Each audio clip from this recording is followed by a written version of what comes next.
Delhi high court ने CAG को निजी टेलीकॉम कंपनियों के खातों को ऑडिट करने की अनुमति दी। कैग के वकील अमन लेखी ने कहा कि लेखों को ऑडिट करने की शक्ति कैग की शक्तियों के अधीन ही आती है। दिल्ली के मुख्यमंत्री अरविंद केजरीवाल ने कहा कि देश के किसी भी हिस्से में सेना की तैनाती आंतरिक सुरक्षा की चुनौतियों को देखते हुए की जानी चाहिए। अरविंद केजरीवाल ने प्रशांत भूषण के कश्मीर वाले बयान पर दी सफाई।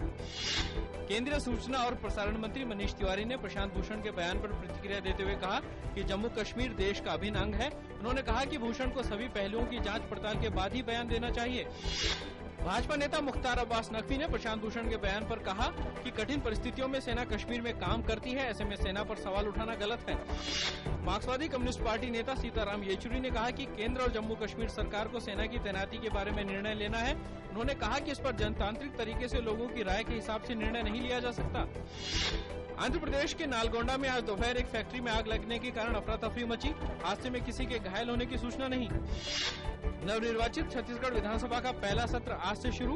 भाजपा नेता गौरीशंकर अग्रवाल विधानसभा के अध्यक्ष चुने गए।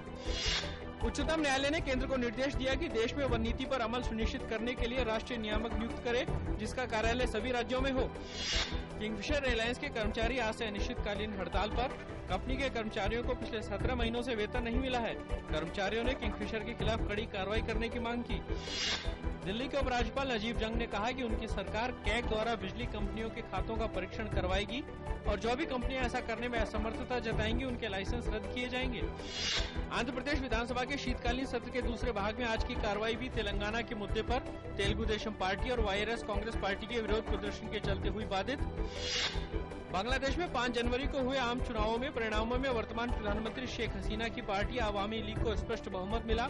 1971 के युद्ध अपराधियों को फांसी देने की बहस के बीच हुए चुनावों का मुख्य विपक्षी दल बांग्लादेश नेशनलिस्ट पार्टी ने बहिष्कार किया था।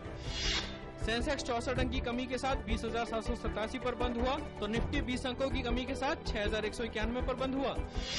सुप्रीम कोर्ट ने राजस्थान क्रिकेट संघ के चुनाव का परिणाम बताने की तारीख 17 जनवरी तय की।